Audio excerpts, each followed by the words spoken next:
దేవుడు తలుచుకుంటే అప్పుడే పడేశారు. కానీ విశ్వాసంతో ఏం చేయమంటాడు?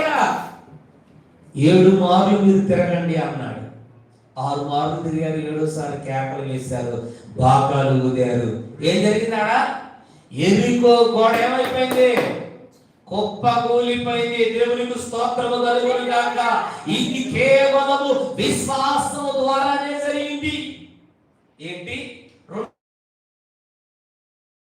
2-3 కిలోమీటర్లు ఉన్న ఎరికో గోడ ఎట్ట కూలిపోయింది? బాకాలతో కూలిపోయిందండి. విశ్వాసంతో కూలిపోయిందండి. నువ్వు విశ్వాసంతో దేవుడు చెప్పినట్టుగా చెయ్యి.